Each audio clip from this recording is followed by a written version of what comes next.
Imagine pulling out your phone in New York, tapping the screen, and sending a message to someone in Singapore. It arrives almost instantly. It feels completely wireless, like data simply floats through the air. But the digital world actually relies on a massive, heavy physical skeleton. Every international email, every financial transaction, and every video call travels through thousands of kilometers of submarine cable systems resting at the very bottom of the ocean. Inside these massive tubes are microscopic strands of glass. They are wrapped in thick layers of steel and plastic just to survive the intense pressure and harsh conditions of the seabed. Engineers designed this global system with built-in backups. If one line gets cut, software automatically kicks in to reroute your data through another path. But a software update cannot fix a geographical reality. All those alternative routes still have to physically go somewhere, and eventually the layout of the continents forces them into the exact same tight spaces. On a map of underwater networks, thousands of pathways span the oceans, but they funnel into incredibly narrow corridors. One heavily crowded route is the Red Sea, the primary digital artery connecting Europe, the Middle East, Africa, and Asia. When so much traffic relies on a single stretch of water, digital security becomes a physical engineering problem. At the Red Sea's southern edge lies the Bab-el-Mandeb Strait. It's an absolute bottleneck for digital infrastructure. Competing networks must all thread the needle through this exact same passage. This creates massive risk. One physical hazard here hits multiple separate systems at once. We saw this play out in 2024, when multiple underwater cables in the Red Sea were reported severely damaged at the exact same time.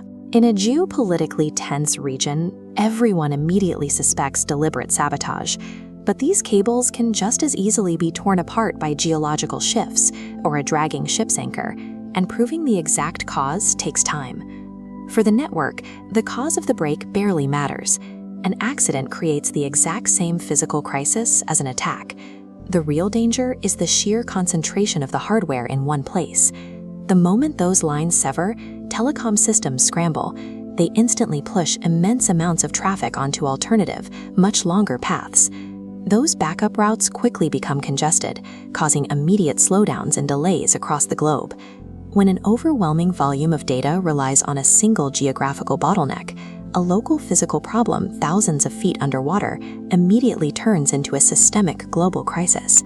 A network can reroute a data packet in milliseconds, but you cannot restore the physical connection with a few lines of code. Engineers have to pinpoint the exact location of the break in the dark, pull the damaged, heavy line up from the seabed, cut out the broken section, and splice in a replacement.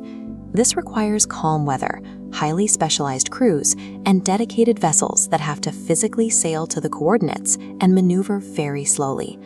Our entire digital economy operates at the speed of light. Yet when something goes wrong, its recovery is completely tied to the speed of a boat dragging equipment through the water. Think about escaping a city.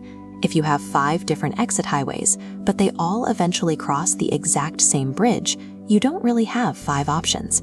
If the bridge collapses, you are stuck. The same rule applies underwater. To build a resilient network, engineers implement a concept known as route diversity. This means running cables through separate geographic corridors. They connect to entirely different landing stations and are managed by independent suppliers. We often think of cybersecurity strictly as defending against hackers or malware, but none of that defense matters if the physical pipes carrying the data are severed. This level of physical protection has to be engineered into the system well in advance. Once a massive cable snaps in a busy corridor, you cannot quickly deploy an alternative. True redundancy depends on physical independence. The goal is a network where a single incident in one corridor cannot threaten multiple systems at once. So the next time you send a message across the world in a fraction of a second, remember exactly what is carrying it. The internet feels limitless, but global connectivity is bound to a physical skeleton resting on the ocean floor.